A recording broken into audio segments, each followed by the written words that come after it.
boa noite. Dia 28 de julho de 2020, Dia do Agricultor. Nossos parabéns a todos os profissionais que trabalham com o cultivo da terra.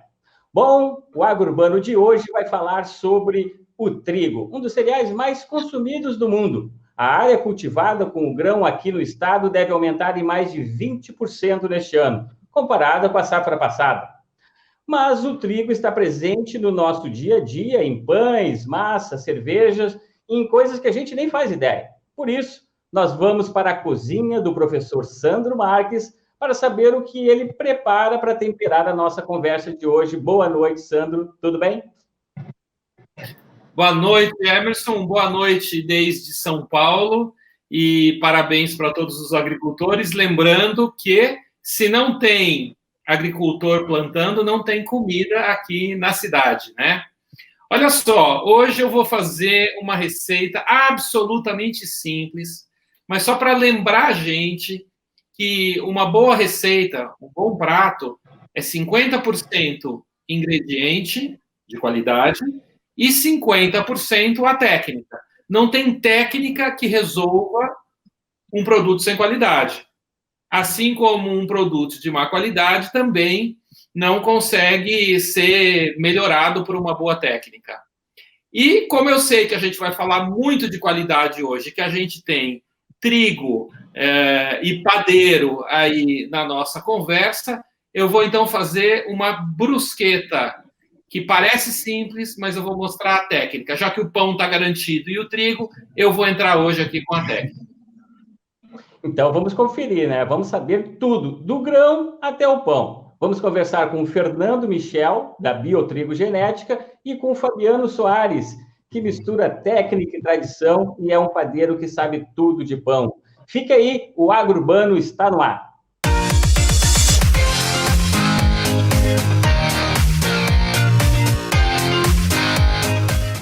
Hoje, o Brasil produz cerca de 5 milhões de toneladas de trigo e ainda importa mais ou menos 7 milhões de toneladas. Por que ainda somos tão dependentes da produção de trigo externo? Mas, antes de começar essa conversa, eu peço licença aos nossos convidados, que eu quero saber do Sandro, como é essa técnica para fazer um prato tão trivial, digamos assim, Sandro? Emerson, eu vou começar contando uma história. O George Orwell, que é aquele escritor inglês famoso que escreveu aquela obra 1984, né, onde ele colocou o conceito do Big Brother, né, o grande irmão que assiste todo mundo, por um determinado período da vida dele, ele foi andarilho em Paris e Londres. E ele vivia de pequenos serviços que mal eram suficientes para ele pagar uma hospedagem e para ele comprar pão. E ele conta uma coisa num livro dele, que é um livro semi-autobiográfico. Ele conta que, então assim, ele garantia a primeira hospedagem, depois ele garantia o pão.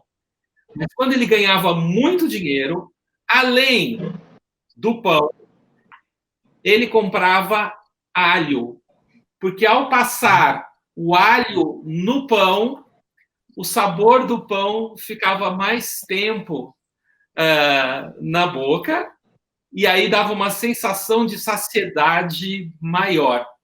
É um livro incrível dele que se chama Na Pior, em Paris e Londres. Muito bem, eu estava falando de qualidade, né, que um bom prato ele precisa de um ingrediente de qualidade, e uma brusqueta a gente precisa de um tomate maduro, e não dá para fazer com qualquer pão, tem que ser um pão firme, até com uma leve acidez, para combinar com a acidez do tomate. E sabe qual é o segredo que pouca gente faz na hora de executar uma brusqueta? Antes de torrar o pão, justamente fazer isso aqui, ó. Passar o alho.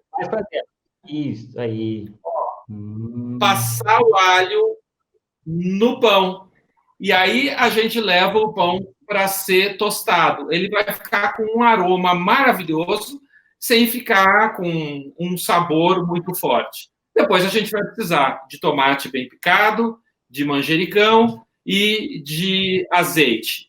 Tem mais um truquezinho, mas vamos falar com os nossos convidados e depois eu conto outro truque. Eu acho legal esses truques na cozinha, assim, né? Faz uma diferença no final, né? Eu acho bem legal. Bom, mas já que tu falou então, Sandro, em questão de qualidade, vamos começar falando com o Fernando Michel, aí um especialista em trigo, ele é lá da Biotrigo Genética lá. Eu vou começar te fazendo uma pergunta assim bem ampla, Fernando, né? O que significa a qualidade do trigo? Como é que a gente identifica essa qualidade do trigo? E emendando nessa pergunta, né? Por que nem todo o trigo que é produzido ele serve para fazer pão? Boa noite, obrigado pela presença. Boa noite, que prazer falar com a tua audiência, obrigado pelo convite. Eu sou aqui um representante também de uma classe e no final das contas nós temos que sim dar os parabéns para o agricultor, afinal é ele que tem a indústria a céu aberto, né? E coloca todas as suas fichas na sua técnica, o Sandro falou muito bem, e você faz muito bem essa pergunta, Emerson, porque o Brasil, ele sempre foi conhecido como, especialmente a região sul do Brasil, como o trigo patinho feio, né? O trigo que não tinha qualidade, o trigo que não atendia a exigência do consumidor. E aí eu já começo falando que não é exigência da indústria, é exigência do consumidor, é a nossa exigência, né? E o consumidor brasileiro, ele tem essa característica de exigir muito.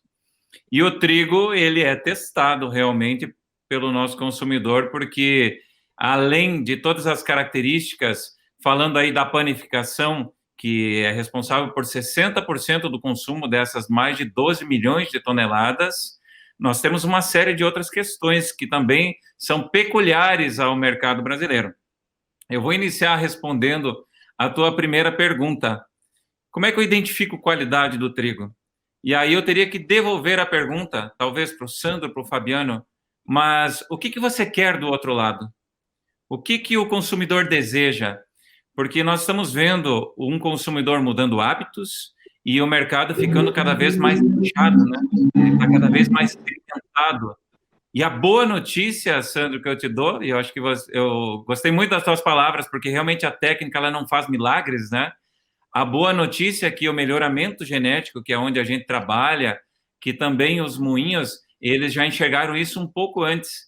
Por isso que hoje a gente já não chega mais na gôndola do supermercado e encontra só uma farinha que atendia aquele mercado para a dona de casa, né? Hoje a gente tem uma farinha para pizza, hoje a gente tem uma farinha integral, hoje nós temos uma farinha para cada tipo de desejo do consumidor. E essa é a primeira boa notícia, é a maturidade do mercado brasileiro, e aí realmente o programa de melhoramento ele tem que olhar para tudo isso. E pasmem para os meus companheiros aqui de programa hoje, nós levamos 10 anos para chegar com uma cultivar de trigo. E aí a pergunta que eu faço, né, Fabiano, você que está aí colocando a mão na massa, literalmente, o que o consumidor vai querer daqui a 10 anos? E é nisso que nós temos que pensar. Então, a qualidade do trigo... Por favor. Oi? Por favor. A qualidade, respondendo a tua primeira pergunta, Emerson, depende do que você quer. Nós temos trigos para vários segmentos, mas temos um grande desafio que eu espero poder falar um pouquinho durante o programa, que é conseguir fazer essa identidade que vem da lavoura também chegar nas mãos dos artistas, né, que trabalham com essa massa.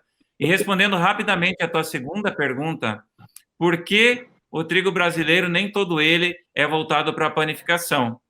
Eu diria assim, se nós pegássemos, vamos falar de Rio Grande do Sul, há 10 anos atrás, se a gente fizesse um pão ou tentasse fazer um pão com farinha do Rio Grande do Sul, esse pão, no final, nós íamos olhar e ele ia parecer uma batata, né?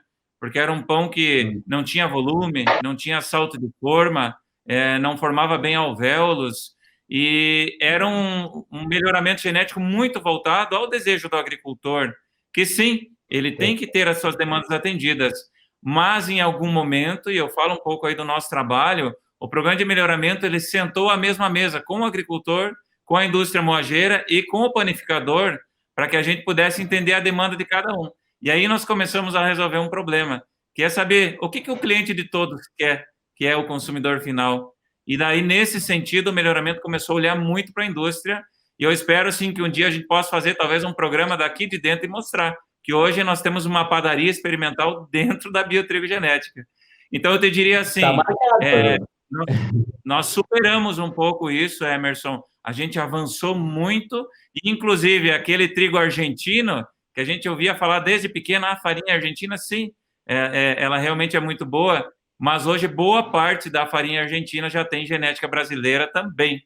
Então, para quem consome o pãozinho, é bom saber que o trigo brasileiro ele evoluiu muito nesse tempo. Ah, que legal. Olha, é muito bacana. Eu queria ouvir o Fabiano. Oi. Estou escutando isso. Olha, o Fabiano, então. O Fernando está me dizendo alguma coisa que é muito importante, porque até então, como ele disse, a dona de casa só chegava para ela um produto que era uma farinha para fazer bolinho, para fazer panqueca, e hoje a gente já tem tipificações diferentes para fazer pão francês, para eu fazer pizza, ou mesmo bolos. Né? Não tem só aquela farinha escura que tinham em todos os pacotes, né? A indústria está se preocupando um pouco mais em atender essa necessidade do público que está querendo aprender a fazer pão, né? Pão de verdade, não só aquele pão caseiro, aquele pão batido de vó, né? Claro que tem a memória afetiva, tem a questão de comer alguma coisa que te faz bem por ancestrais e tal, mas também eles querem aprender técnicas. Né? A gente está vendo que essa tendência de fazer o pão em casa, fazer com fermentação natural e fazer pães mais digeríveis, eles precisam de uma farinha com performance. E essa farinha está começando a chegar, é meio tímido ainda, né, Fernando? Mas ela está começando a chegar e bater a porta, as pessoas têm uma necessidade dessas farinhas. Inclusive, eu tenho uma padaria que a gente vende para alguns alunos, eu dou aula de panificação há muitos anos, e a gente vende para os alunos farinhas com mais performance. E também ensina eles a usarem essas farinhas. Né? Porque também não adianta eu pegar uma Ferrari se eu não sei dirigir um carro automático, entendeu? Mas eles precisam também de qualificação, né, Sandro, que é o teu ramo também, para também entenderem como eles vão usar esse tipo de farinha. Né? Ô, Fabiano, deixa eu aproveitar para esclarecer uma dúvida que pode ser de muita gente que, como eu, está na cidade e que estranha ouvir essa história de farinha com performance. Achava que performance era coisa de carro de Fórmula 1, né? O consumidor, claro, eu comprando essa farinha de fazer bolinho, pode parecer exagerada essa história de farinha com performance. Então, vamos explicar o que é performance, o que a gente precisa e que resultado isso traz no produto final. Bom, primeiro, se a gente precisa de uma farinha de bolinho, né? Eu preciso de uma farinha que não seja forte, que tenha um glúten de não muita qualidade, preciso que ela não, consequentemente, ela não vai absorver muita água, e o meu bolo vai ficar grande, fofinho. Se eu preciso de uma farinha com performance para pão, eu preciso que ela absorva a água, eu preciso que ela tenha um glúten em quantidade, um glúten de qualidade, não é, Fernando? Para eu ter um pão de volume, eu ter um pão que dê casca crocante, ou mesmo que ele fique fofinho no outro dia, um pão doce. Então, cada farinha é tipificada para um tipo de produto. Né? Já encontro alguns moinhos que tem ali farinha para pizza, né? Farinha para bolo, farinha especial para salgadinhos, para fritos, que se comportam diferente, dependendo do trigo que ele faz lá. Né, do trigo que ele faz, do trigo que ele planta e trabalha, enfim. Né, essa, mais ou menos, seria a resposta para isso, assim, né? Eu preciso, para cada produto, um tipo de farinha. Fabiano, a gente vê um pouco a gente vê na tua história, tu começou desde cedo já, desde jovem, né? A questão do pão, já pelos teus avós, né? E a gente até colocou no seu crédito aí pãozeiro, né? O nome também da padaria. Onde é que vem essa expressão do pãozeiro, que para nós aqui gaúcho que é acostumado com padeiro, né? E uma outra pergunta que eu queria te fazer é o seguinte: é verdade que a parte do cheirinho do pão assim tá na casca mesmo? Quando a gente quebra aquela casquinha, a gente sente aquele cheiro. Por que vem dali? Emendando uma pergunta na outra já para ti. Claro. Assim, Pão Zero foi uma ideia de um briefing que a gente fez para fazer a marca. Eu sempre dei curso de panificação e aí resolvi fazer pão na minha casa, né? Trabalhei em indústria de aditivos e indústria de farinha, trabalhei na Bung também, né? E resolvi fazer pão na minha casa. E nesse tempo eu precisava de um nome, precisava de uma marca que me fizesse parecer pão brasileiro. Então o pãozeiro é uma figura que existe no Nordeste, que faz pão em casa e distribui, bate nas portas e distribui, como se fosse um peixeiro, né? Como se fosse um fruteiro, enfim. E também em Portugal o pãozeiro é um cara que gosta muito de pão, de comer pão. Então ficou uma marca bem tipicamente brasileira, né? Aqui no nosso caso seria o cara que faz o reparte lá, né? O cara que entrega pão nas casas, né? Entendi. E em segundo, os pães que têm sabor, eu preciso de uma farinha de melhor qualidade, que tenha uma fermentação um pouco melhor, que tenha um fermento um pouco melhor, seja uma fermentação melhor, digamos, né? Que tenha uma fermentação mais longa, uma quantidade pouca de fermento, e o ingrediente seja uma parte que dá mais sabor no trigo, é um tal de aleuroma, né? Que o Fernando pode explicar melhor, que é uma parte do trigo que me dá mais sabor. Então, se eu tenho um trigo de qualidade, se ele é bem moído, ele possui essa partezinha que também melhora o meu aroma, além da fermentação, né? O Fernando, tu falaste agora há pouco aí que era em torno aí de 20 anos, né, para desenvolver uma cultivar nova. Esse trabalho de preocupação lá, de desenvolver a nova cultivar, é para atender um mercado e também até para questões como essa que nós falamos aí do sabor e tal, né, do aroma, melhor dizendo. São 10 anos, né, Emerson, em média, né, que um programa de melhoramento leva para trazer uma cultivar.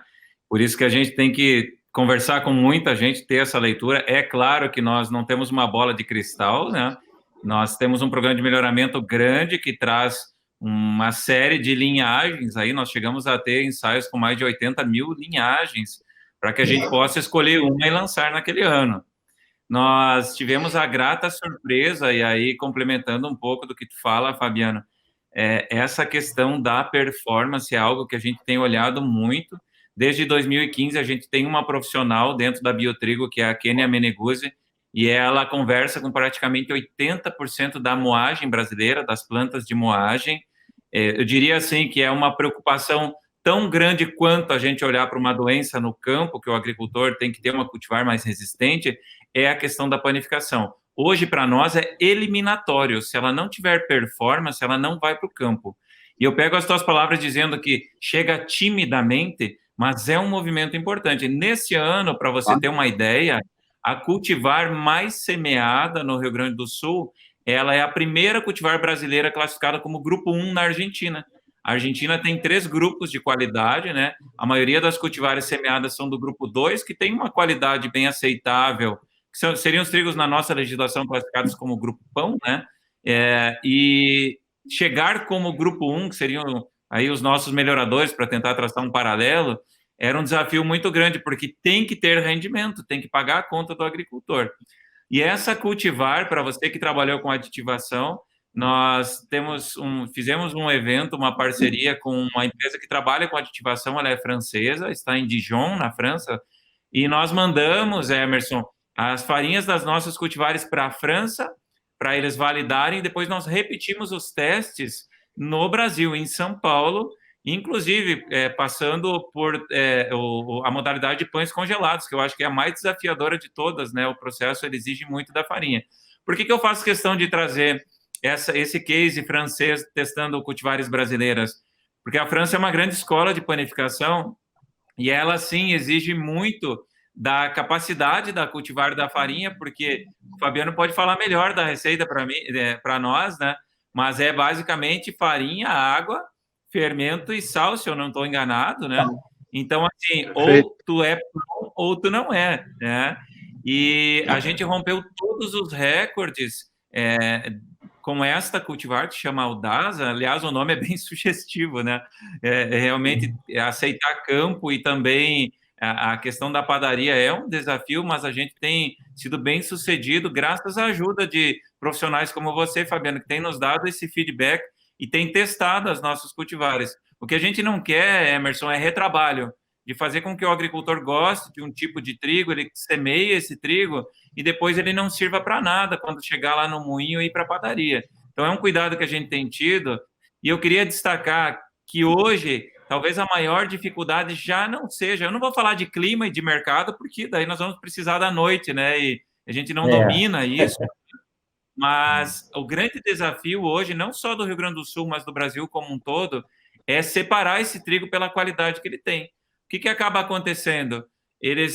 Muitas vezes o cerealista não tem a estrutura e é um problema generalizado, e ele acaba colocando muitos tipos de trigo dentro do mesmo silo, que é o lugar onde é armazenado esse grão.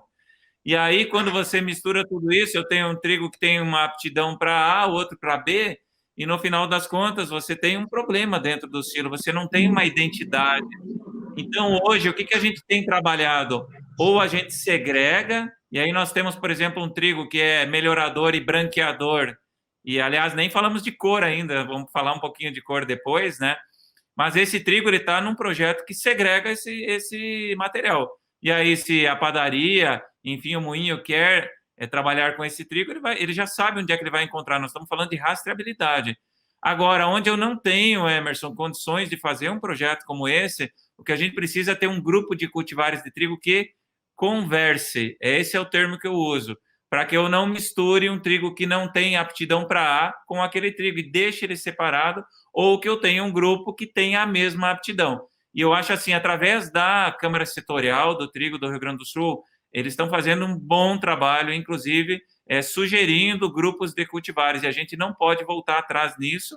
São Paulo é também um estado que faz muito bem isso através da Câmara Setorial. O que é a Câmara Setorial do Trigo? Ela é um fórum onde a gente reúne todos os interessados da cadeia. E onde tem diálogo, Emerson, tem sucesso.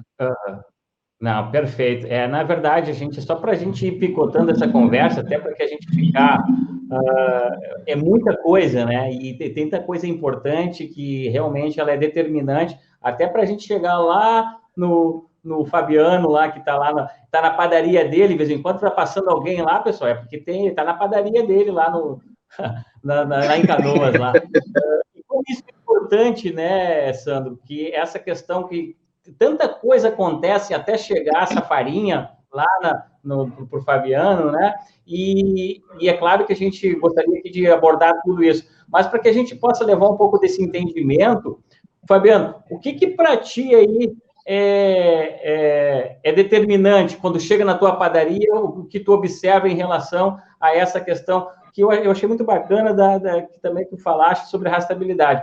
Aí, para ti, voltando àquele início da nossa conversa, o que é mais importante na hora de tu escolher os ingredientes para te fazer o pão, oferecer esse pão? Primeiro, a gente fala de qualidade, né?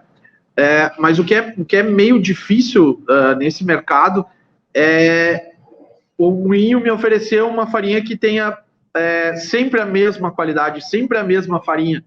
Porque como o negócio é muito grande, né, ele recebe trigo várias vezes ao ano, então cada vez que ele troca de trigo, essa qualidade oscila. Ele pode ser melhor ou pior. Então essa curva que é o nosso grande problema. Se eu, claro, pegando o gancho ali do Fernando, se eu tivesse um trigo segregado desde o começo, que ele chegasse aquele para mim que eu testei e deu certo, seria a situação ideal. Hoje acontece que mesmo pegando um trigo, uma farinha de um mesmo moinho, eu não vou ter certeza que vai ser o mesmo pão sempre. Né? Isso sem falar da técnica, né? Do tempo, da temperatura, da água, né? Enfim. Esse é o grande problema que a gente vê. Os outros produtos, como são 4 produtos, digamos, os pães que mais saem ali, sal, fermento e água, ou levain, né? Que se eu não for usar fermento industrial, eu consigo manter essa qualidade, né? Mas o que mais preocupa a gente é a farinha mesmo. Alguns moinhos, isso que a gente trabalha só com farinha, com receitas próprias e tal, a gente não usa nenhum tipo de pré-mistura, que aí tem um balanceamento diferente, né? Mas realmente o que mais preocupa é essa oscilação mesmo, né? Que a gente tem, cada vez que chega a farinha, a gente testa para ver como ela tá e como a gente vai mudar a técnica em relação. Bota mais água, mais sal, menos sal, bate mais, bate menos, né? E a gente ajusta de acordo com o lote que chega. Puxa vida, Fabiano, tem um trabalho aí que é metade arte e metade ciência, né? Porque à medida em que esses lotes de farinha têm uma performance diferente, você tem que estar continuamente dosando as outras variáveis para conseguir chegar no resultado que você precisa. E aí é que está o grande trabalho do padeiro, que é muito mais do que simplesmente misturar água, farinha e fermento. É verdade. Eu tenho uma pergunta.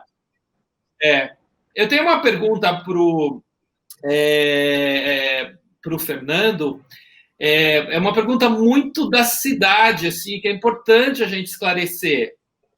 Trigo nasce todo dia, colhe todo dia. Como é que é safra de trigo? Quando é safra de trigo? Como é que funciona o ciclo do trigo ao longo do ano? Ele vai responder. Vamos fazer o seguinte.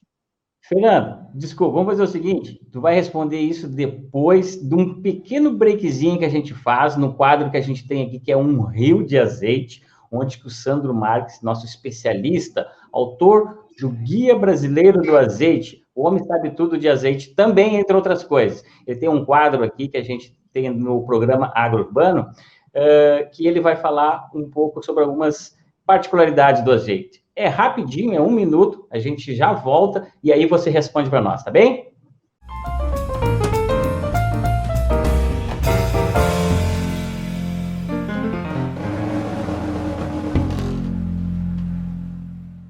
A luz, o calor e o oxigênio aceleram o processo de degradação do azeite. Por isso a dica em casa é: compre garrafas menores, consuma dentro de 40 dias aproximadamente, tampe muito bem a garrafa e guarde no lugar fresco e longe da luz. No caso dos produtores, para garantir a máxima qualidade antes do azeite ser envasado, nesse tanque aqui de 1.000, 2.000 litros, é colocado também uma camada de nitrogênio, que é um gás inerte e que evita o contato do azeite com o oxigênio.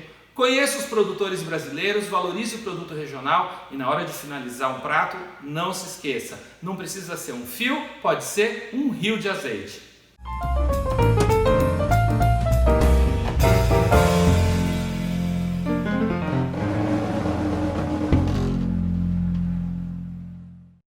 Bem, estamos de volta com a Agro-Urbano TV de hoje falando sobre trigo, do grão ao pão. E a gente está num papo para lá de gostoso aqui com o pessoal lá da padaria O Pãozeiro e também com o Fernando que ele é da Biotrigo Genética. E no primeiro bloco, o Sandro havia feito uma pergunta para o Fernando a respeito do ciclo, do cultivo, né, do trigo. Então, vou devolver a pergunta aí para o Fernando para ver ele nos responder um pouco mais sobre essa particularidade aí da questão do trigo.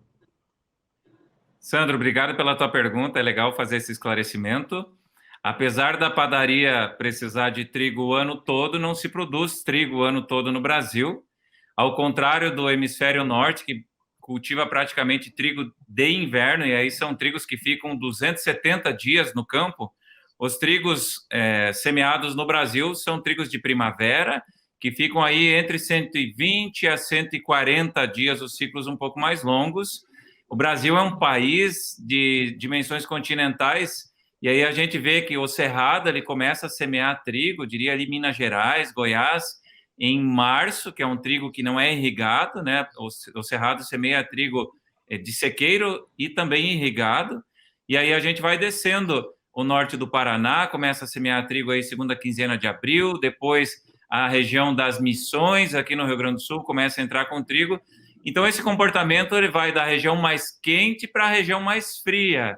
Então, no Rio Grande do Sul, começa lá São Borja, São Luís Gonzaga, Santa Rosa, e vai parar aqui pertinho de nós, em Vacaria, que é a região mais alta, né? Justamente por causa da ocorrência de geadas. Então, o trigo gaúcho, ele é semeado, especialmente aí entre maio, final de maio, até meados de agosto, acredite. Então, nós começamos a colher trigo no Rio Grande do Sul no comecinho de outubro e vamos a dezembro colhendo trigo, mais pelas características de clima. Mas, realmente, é durante o inverno que se semeia trigo no Brasil.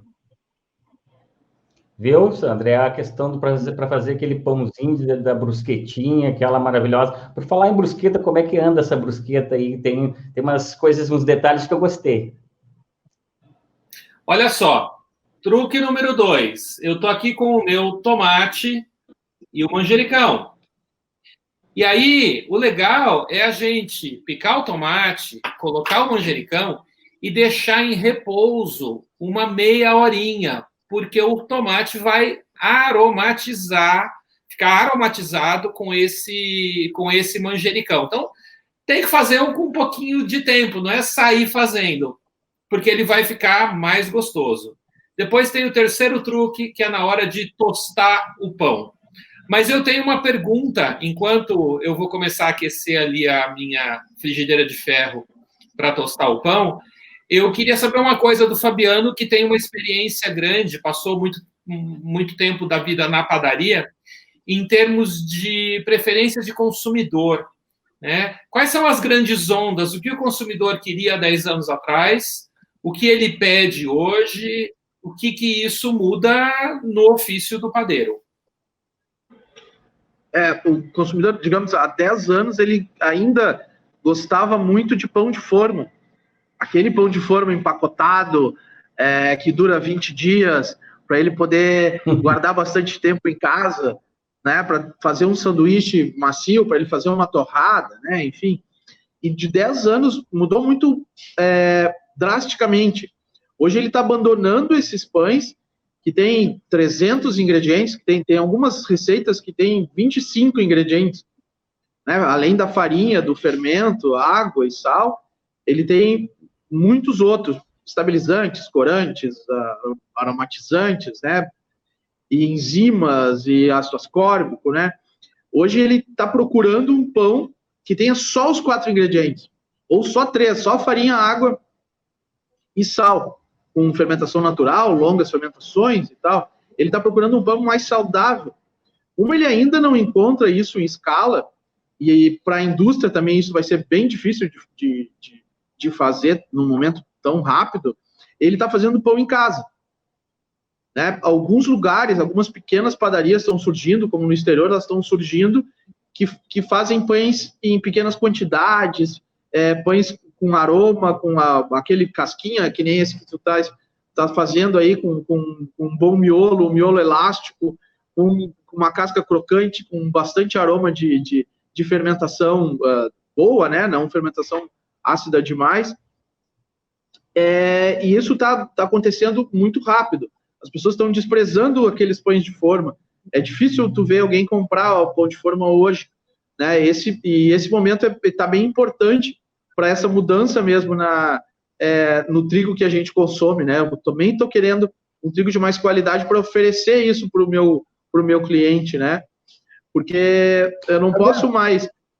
Oi, pode falar. Não, desculpa te interromper, é só porque pegando esse gancho, a gente fala muito aqui no AgroUrbano TV sobre a questão da produção local, né? A gente bate muito nessa tecla, acho que não só por esse momento onde que se prima mesmo pela questão da produção local, mas isso é uma bandeira aqui do AgroUrbano, inclusive nos outros programas que tem nosso até quem quiser conferir os outros programas, está no YouTube, AgroUrbano TV, você encontra lá todos os programas que a gente já fez, que a gente trabalha muito essa temática da produção local e também valorização local. Eu sei que você também tem essa preocupação com relação à matéria-prima da farinha, né?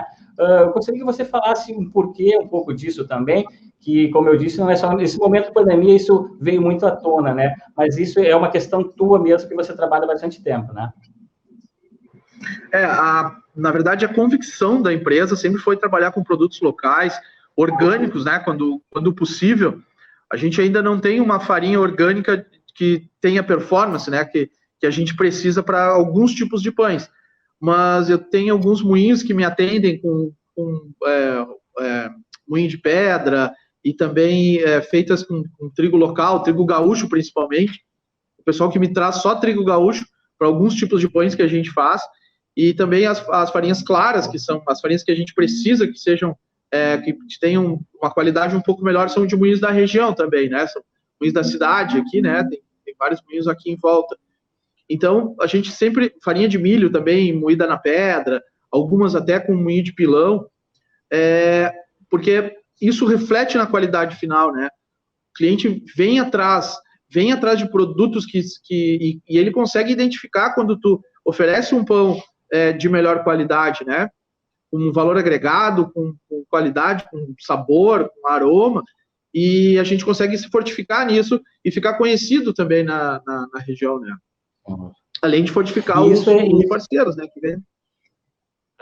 E lá na outra ponta, lá, Fernando, vocês também, como da mesma forma que o Fabiano quer atender esse consumidor, que quer esse pão mais aromático, né? Vocês também têm essa demanda. E a gente falava no primeiro bloco sobre esse trabalho de pesquisa, né? O que vocês têm preparando, assim, também para atender esse público? Alguma novidade nesse sentido? Conta um pouco para a gente também desse trabalho que vocês fazem junto ao produtor, né? Primeiro que eu fiquei muito contente de saber que o Fabiano trabalha com trigo nacional, né? É prova de que dá para trabalhar. Tenho certeza que fica menos exposto a essas variações cambiais agora, né, Fabiano, que estão acontecendo. Essa é uma realidade para os moinhos que dependem de trigo importado, a gente sabe a dificuldade que estão passando. Com relação à pergunta que o Emerson nos faz, sim, nós temos olhado muito as tendências. Eu diria que o consumidor manda hoje dentro do programa de melhoramento da biotrigo, afinal, nós temos que atender a essas demandas que vêm da ponta. Nós temos alguns projetos de segregação. O Fabiano falou na questão de cor, né, e a questão de uniformidade de lotes de grão, para que ele tenha sempre a mesma farinha. Os projetos de segregação, eles têm funcionado muito neste sentido também. Então, a gente tem... o brasileiro valoriza muito a questão da farinha mais clara, né? Parece que a farinha mais clara tem um valor maior, apesar de que é importante abrir um parênteses de que os integrais, né, eles têm entrado com muita força, e, aliás, o integral, ele demanda muito mais glúten e características para que a gente possa construir um bom pão. E com relação a isso que vocês falam, essa questão do orgânico ou não, uma preocupação que nós temos é de que cada vez mais as cultivares tenham, através da genética, defensividade no campo, que elas sejam menos sensíveis a doenças, porque isso mexe, além de mexer na margem do agricultor, né, a gente também trabalha em favor desse apelo natural. Eu não seria hipócrita em dizer aqui que a gente vai produzir trigo em escala sem a utilização de defensivos agrícolas. O que a gente precisa deixar claro para a comunidade urbana é de que existe pesquisa também para isso e que o agricultor que nos ouve também tem que estar consciente em utilizar produtos que são recomendados, né, para utilizar na cultura, para que aí sim o moinho que atenda aí o Fabiano consiga entregar dentro das especificações, né, que já foram testadas pela Anvisa, que é quem regulamenta isso. Então, o que nós temos trabalhado, Emerson, é nesse sentido: entender a demanda da ponta, atender a demanda do agricultor. Nós temos um projeto pensando nesse mercado caseiro de longa fermentação, que se chama Trigo de Origem, se o pessoal for pesquisar aí, que também está trabalhando diretamente com levain, com essas questões de fermentação, longa fermentação, fermentação natural, que é um outro mercado. Lá atrás vocês me perguntaram, tem pão, farinha que é boa para isso, boa para aquilo? Pois é, a farinha para pão industrial, ela tem uma característica bem diferente dessa, não é, Fabiana? Com certeza, com certeza. A gente já tentou fazer pão com farinha industrial com amostras, né? Geralmente o moinho manda alguma amostra, mas realmente a performance é diferente, ele é tratado diferente, e quando tu precisa de uma farinha para pão artesanal, é difícil de testar, né? Porque o moinho ainda não está bem preparado para isso, né? E até eu gostaria de falar sobre essa questão, assim, de novos produtos. De fato, está falando muito do pão aqui, né? Mas nesse momento aí de pandemia, todo mundo virou um pouco padeiro, cozinheiro, tudo em casa, fazendo várias coisas. Fabiano, que tipo de dica você também prepara aí uma infinidade de produtos, né? Eu sei que eu estava vendo alguns vídeos seus aí, você tem uma infinidade de produtos. Mas fala um pouquinho sobre esses produtos que tu prepara, essa linha de produtos, e dá alguma dica para o pessoal lá que quer fazer aquele seu pãozinho, aquela coisa, o que é importante levar em consideração na hora de repente, desde a farinha, escolher a farinha, ou alguma dica aí sua aí. A gente faz aqui vários tipos de pães, né? Como tem essa pegada brasileira, a gente faz um pão de abóbora, que é o que mais vende, eu acho que foi até no vídeo, um pão de abóbora assada, faz um pão integral com 100% de farinha integral, de grão inteiro, né? O mesmo grão, não tem misturas, nenhum tipo de mistura, ele é mesmo grão moído, com bastante água, quase como a gente chama ali, quase uma sopa, né? Porque o grão integral precisa de... Tem integral ali, né, Marisa? Pode pegar, não tem problema. Aqui ao vivo mesmo, gente, ao vivo não, claro. E ele... É verdade.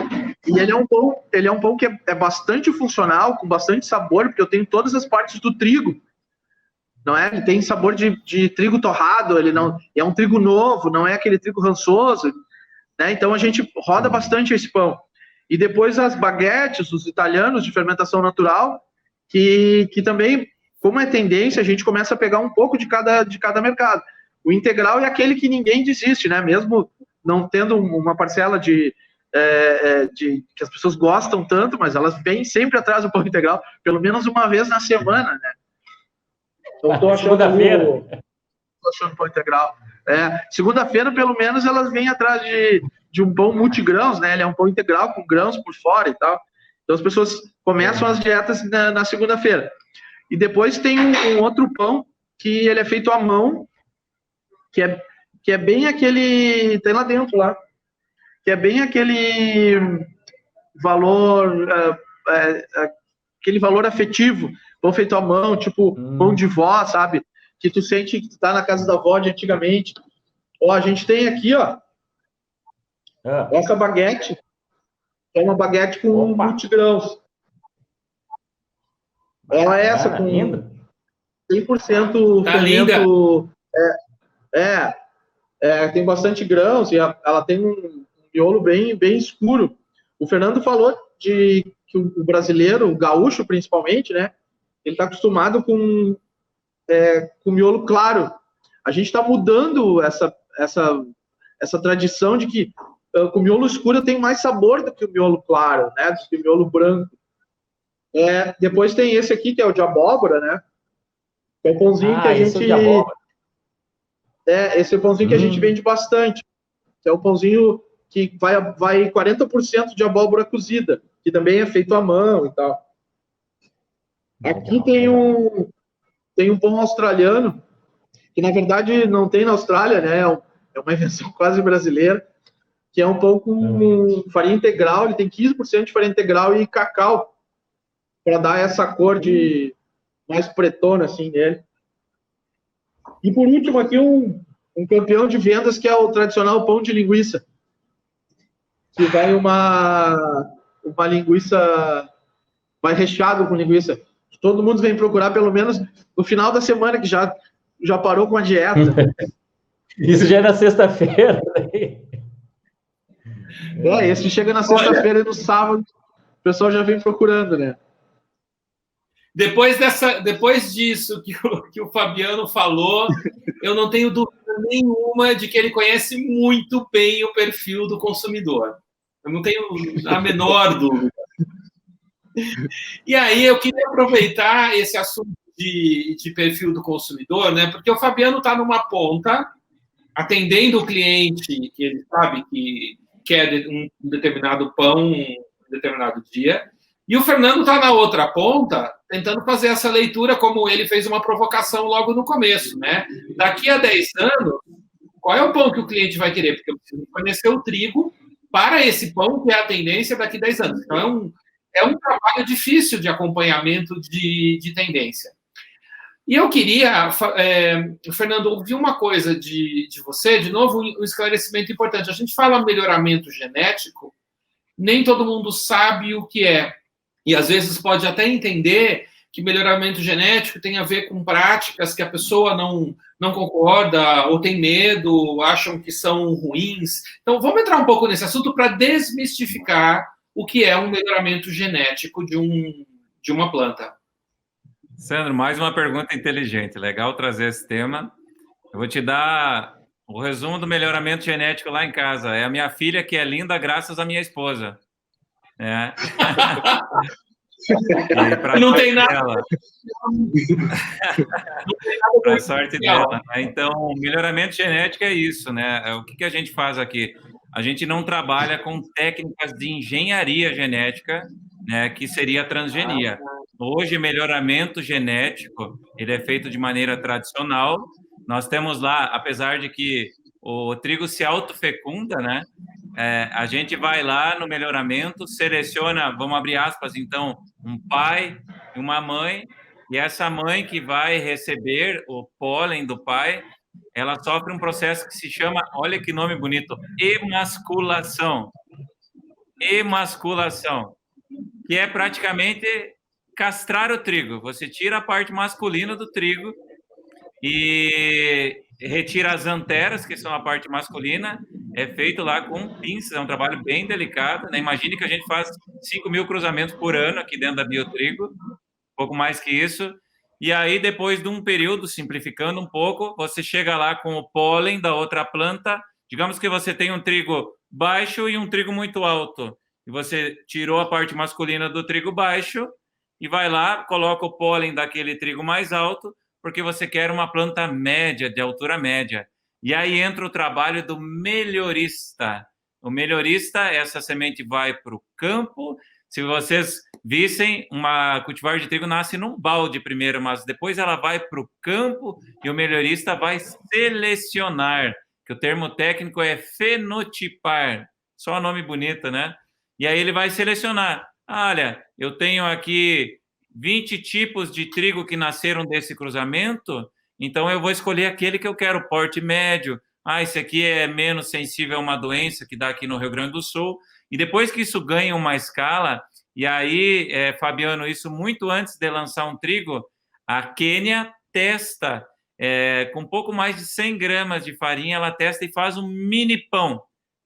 E aí esse mini pão vai começar a dar sinalização. Olha, esse aqui tem uma boa performance. Vamos aprovar.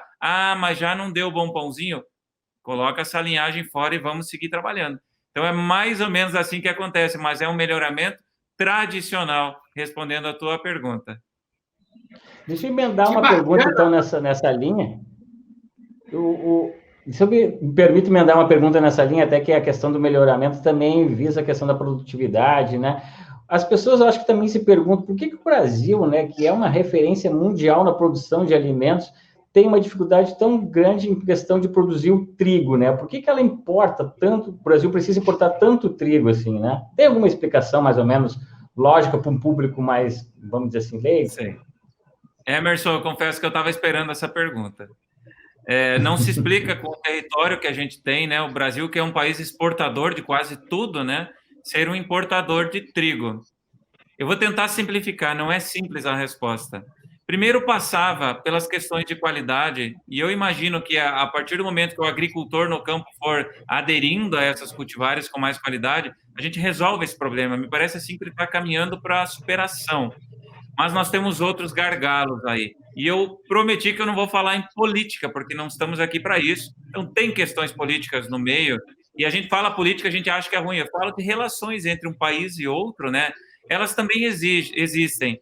Mas nós temos um problema no Brasil que também é logístico. E eu vou te dar um exemplo para explicar isso.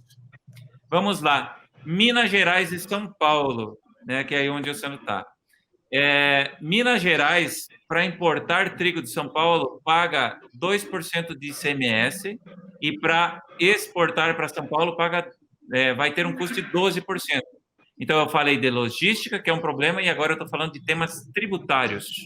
Então, eu diria assim, para não falar na parte política, que aí vem a vontade dos governantes, e as relações entre os países, eu colocaria essas duas frentes aí.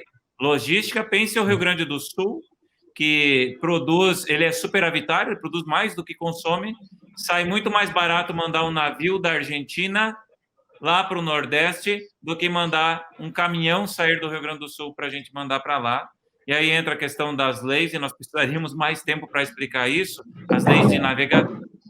que aí a gente falaria em cabotagem, enfim, não é meu objetivo, mas a questão logística nos prejudica um pouco, porque o trigo está sendo produzido quase como um todo, 90% no sul, e a gente tem muito consumo fora, apesar de que em São Paulo vem crescendo a área, mas passa por isso. Esses dias eu ouvi a ministra da Agricultura falar que a gente tem uma oportunidade de 2 milhões de hectares no Cerrado brasileiro para fazer trigo. Tem, mas tem uma série de desafios para a gente fazer isso. Desafios no campo, com algumas doenças, e esses desafios tributários e também logísticos. Infraestrutura, né, Fernando? A questão de infraestrutura que afeta todo o mundo agro. Esse gesto. É assim para o Brasil ser superavitário. Só ter um pouquinho de vontade e foco aí, que é muito simples, mas tem outras questões que não dizem respeito à nossa conversa hoje.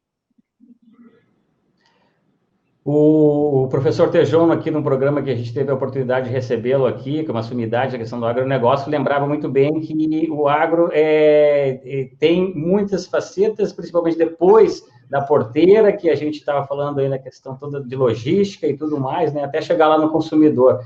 Então, foi interessante o seu depoimento, porque nos ajuda a entender, né, tudo que passa até chegar à produção de uma matéria-prima, seja o trigo, a questão do arroz, do feijão, enfim, outras culturas. A gente está se encaminhando já para o final do programa, passa muito rápido, isso é bom, né, porque quando o papo é bom. E eu gostaria, então, de saber do Fabiano aí, para que a gente possa conhecer um pouquinho mais do teu trabalho. O que você como é que você está trabalhando nessa época de pandemia? Você está trabalhando muito com as questões ainda do online, usando as redes sociais? E, por favor, até nos fale para nós, aí, nos deixe aí o endereço das suas redes sociais, o WhatsApp, para que a gente também possa ajudar nessa divulgação. Com certeza. A gente iniciou a quarentena com uma venda muito baixa, né? As pessoas não saíam muito de casa. A gente sempre foi... tem um amigo meu que é publicitário que diz, a gente sempre foi muito interneteiro.